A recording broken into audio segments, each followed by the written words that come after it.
On youth skills, the United Nations Assembly has said existing systems and methods of training are failing to address the learning needs of many young people. The Assembly adds learning outcomes and skills show that a large number of youth have low levels of achievement in basic literacy and numeracy. That is why the global body is focusing on skills and jobs in the 2030 Agenda for Sustainable Development. The SDG targets 4.4 calls for a sustainable increase in the number of youth and adults who have relevant skills to meet the demands of the job market. So what is the situation in Ghana? Hannah Dami explores. Young people all over the world have very interesting dreams. Sometimes very ambitious dreams about life and the careers they plan to pursue. But a growing trend is emerging in Ghana where many young people end up in industries or sectors they didn't train for. My friend here, Sreda, in the University of Ghana studying history and information studies, tells me she wants to be a teacher. Then why didn't you just enter teacher training school? Well, growing up, I saw all my siblings go to the university, and then I wanted to go to the university. That was my first reason to experience university. Sreda Etiamwa believes that having a university degree will give her some leverage as a teacher. In Ghana, you realize that teachers are not really paid attention to. You always hear teachers going on strike. So even going into that profession alone is one that I had to deal with. Some have blamed this trend on the limited opportunities which exist on the competitive job markets in Ghana. Meet Yusuf Issa, a young professional who studied visual arts but now finds interest as a social media executive at Hits FM. Where did the interest come from, visual arts and then social media executive? I think the interest grew from how I like to play with stuff on the internet and how I have this desire of sharing or spreading information across and in a very fun way. Have you thrown away everything you learned in visual arts or sometimes put it into practice? I sometimes put it into practice occasionally. Will you ever go back to it? Yeah, I think I'll consider that. Some will also say that the connection between school and work, probably it's not there. You study one thing, you come out and you do not have the jobs available, so that you venture into a field that you don't really like. Did it happen to you in your case? No. Unlike Yusuf, however, Sreda understands that this form of education prepares her to function better in the work environment. My course specifically doesn't have a profession. If you history after graduating with a degree doesn't make you a historian. I think most of us are doing the course, and then when we come out, you have to find a job which is related to whatever you studied. For human resource practitioner Dr. Ellen Hagan, who has trained a lot of talents to fit the diverse human resource needs that exist in industry, skills development and training in a specific field does not necessarily guarantee success. I do admit finding out what your dream is, what you want to do in life, is difficult. But the best study of man is man himself. Sometimes you don't realize that you are good at certain things, so you need to rope in your friends, find out what you enjoy doing, and then gradually discover yourself, and then pursue what your dream is. She believes the country will be the overall beneficiary when skills are nurtured to fit industrial needs. Thus, the need for the country to rethink its educational system to bridge the skills gap. Internship should be an intentional methodology of upgrading the skills of the youth. So we don't want them to be thrown into companies and then left to their own devices, send this file to this place, go and make photocopy, all the time. There must be some deliverables, some coaching, some, training given to them, on-the-job training, that will make them better than when they got in. Her advice to Sreda, Yusuf, and many more youth is: our university and our training, our educational system makes us specialize too early. When you're in the secondary school, you either have to choose science or arts. By the time you are doing your BEC you are going one way or the other. And most of our young people, you're asking them to choose when they haven't really discovered themselves. We should be able to have a situation where somebody can study science or arts and then decide later on that, oh, I want to be an engineer after all. With the hashtag Skills for All, the theme for this year's celebration is aimed at raising awareness about the importance of youth developing skills. The key words here are identifying talents, nurturing it, and utilizing it to the best of your abilities for your community and the country as a whole. Hannah Odame for JoyNews. So let's stay with the subject of skills training, because at the heart of any such progress is vocational education. Ghana, however, seems to have largely relegated to the background both technical and vocational education. So as the world prepares to mark Skills Training Day tomorrow on July 15, Saturday, JoyNews' Kwesi Debra takes a tour of a popular wood products hub in Oforikrom in Kumasi and brings this report.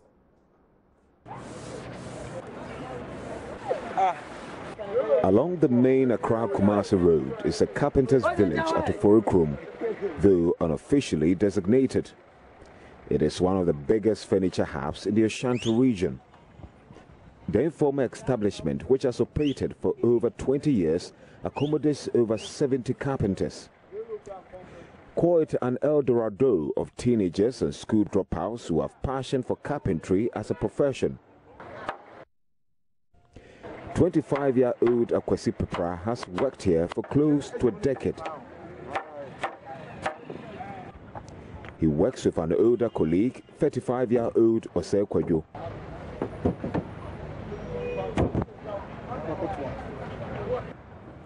He has also been here as a teenager after junior high school 19 years ago. What he earns here keeps his home and family of 3, at least for now. I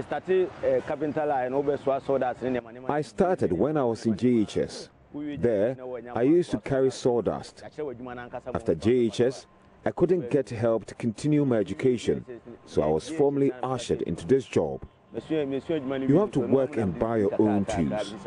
No one gives you money to buy one.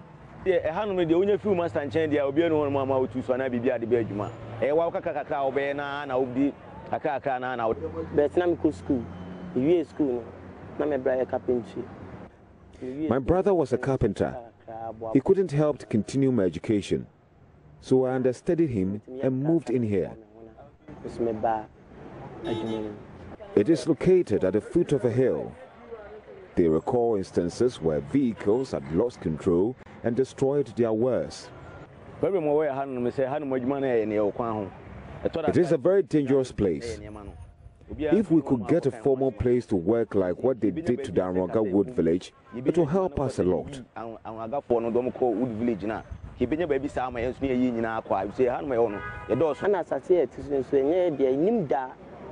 This land isn't for us, so we don't know when we will be evicted. Their numbers keep on rising, and that is becoming a disadvantage.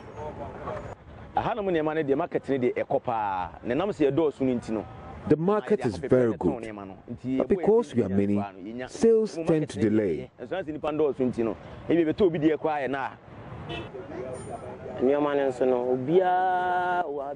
Sometimes because of the rush, we sell things at cheaper price.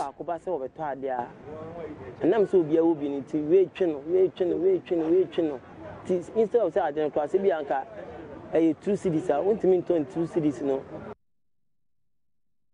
Now, Youth Bridge is a foundation that is a youth-focused one set up to create supportive platforms to challenge the creativity of the youth and to make available critical information and resources needed for their total development. Seth Oting is the Executive Director of Youth Bridge Organization, and he's here with me. Thanks for your time, Seth.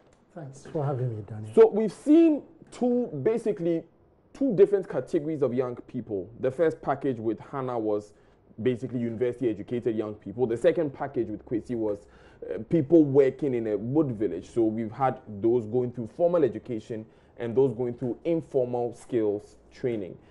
At the exit point of both of these categories, would you say that young people are ready to step into the job market? That is an interesting question, in the sense that the job market has to be looked at from different perspectives, either coming in as an entrepreneur or to be employed. Now, we should look at it as an entrepreneur. The person possibly might be engaged in, like the carpentry as we saw, might end up employing others. Now, that is one aspect. You may also have someone exiting university as a graduate and become an entrepreneur. Just today we heard the president's committing over $10 million to promote entrepreneurship. So that is one aspect. And then you have those who are supposed or expect to get into the formal sector. So I would distinguish the various levels of the job market. Now, let me say, I'll give a disheartening statistics. You have over 50% of those who go into, or let me go back, the World Youth Skills Day basically looks at education and training, the thrust of it to solve youth employment concerns affecting the globe, the world we live in. So unemployment has become a major concern, but it anchors the solution or the determinants for a country's success on education and training. Now, if you have a population where over 50% of your population, or the highest educational level of your majority of your population, it's senior high school, close to 78% out of senior high school, then you have a human capital issue or challenge. The question is, we are looking at developing our country, industrialization. What kind of capital skills do we have that can feed industry? So clearly, you have a youthful population that are not adequate because of low level of education, are not adequately ready to fit in. So when you say low level of education, do you mean they've not been to enough school, or they've been to school but they've not learned enough? No, you see, you have close to 50% dropping at basic senior high school, WASI level. I say WASI, BEC level. Now, in 2008 or 2007, 89.4% failed the WASI. 2008, 87%. Last year, when we had 67 failing, the whole country was jubilating that we have an improved statistics. Now, mind you, those considered by WAEC as having passed are those who include the E's and the D's, but they cannot even get admission to poly or any institution. So technically, you'll be considered. So if you look at the statistics with 83% having failed, it includes those with the E's and the D's who can't get in. So if you really take them out, then we're getting close to 90% who can't continue. So the question there is that according to the education system we have now, every JHS graduate is supposed to be able to enter into some sort of apprenticeship or to enter into the job markets, basically, because that's where we end basic education. The new government's policy is to try and move that up to SHS. So SHS, as it is now, having SHS graduates exit as it is now, they should be ready for the job market, which is what comes back to the question. Is it that they are not learning enough in the schools, or the schooling they are going is not enough? It's not a schooling that I think there is something. No, the question is one, do we have a system inherent in educational structure to eliminate people? That means you go, but you can't continue. And I think I have to commend the government for their educational policies. Looking at expanding the number of period they will stay in the education up to the senior high school level. Now, the capacity. Forget about those in the city, the urban, the soul clinics and the elite schools. Go to the communities, rural communities. My brother, they can hardly read or write. So the issue is quality of education is something that we have to look at. If we would want to anchor addressing the issue, then the quality of education has to be looked at. Now, the dropout rate, come to think of it, You know, we used to have the adult education or the literacy program. That has lost its emphasis in recent days. If we could revisit that, give others the opportunity. You know, the jobs are posting job openings, companies. Basic requirements. Basic SHS at some level. No, SHS, no. Degree. Basic education is degree. Well. I mean, you must have degree, but how many can meet this skill? Secondly, there is no formal, you see, the structure of training. You see, when the World Youth Skills Day talks about training, there are two aspects. One is the technical skill development training. Secondly, the internship programs that we should integrate in the educational program is absent. The National Service Scheme is not bad, but it's become like, okay, let me get out of the house and find something. But the training and the grooming system is not there. I'm not to blame the system. Let's round it up by saying this. Is there hope for the Ghanaian young person, I mean, those who have been interviewed in the packages, going forward, looking at how dire the situation is now? There is hope. Now, I was impressed by the reports we just saw. The guy who went into chemistry and how he started. He started by collecting sawdust. You think it's a miniature job, but now he's a master craftsman. You know, so I think we have to begin conscientizing the youth. There is hope. So such people can be strengthened, can be supported to look at technical vocational education. This year's budget has an excellent provisions for TVET promoting technical vocational education. Now, we have to support them. And not to forget that he had some basic level education. Can we go back with adult literacy program, help them measurement? Otherwise, you can't fix something in your room. They won't be precise. They won't be precise. Let's look at some form of literacy programs for them at the grassroots. Integrate that. There is hope. Tertiary level, can we look at internship programs? Let them come. The challenge, I must admit, is that who finances their TNT? Companies, free internship, unpaid internships, they are not supposed to get anything, including the multimedia group. You not give them anything. However, you can't say that. You can't say that for a fact, but you go ahead. Okay, you go ahead. All right. Internship programs, but you go ahead. Internship programs, by its definition, it's supposed to be unpaid internship. Oh, really? Yeah, it's supposed to be unpaid internship for you to acquire the skills. Right. But who pays for the point has been made, but I want us to make a very inner heartbeat in a sentence. A challenge that a lot of employers find today is the challenge of attitude. Our educational system is excellent with cognitive education, training them what is A plus B, what is C plus Q. But when it comes to the attitude needed to perform in a high-pressure environment, a lot of young graduates are lacking. How do we correct that? You know, the internship programs integrated into the educational system. And let us not leave that to the tertiary education alone.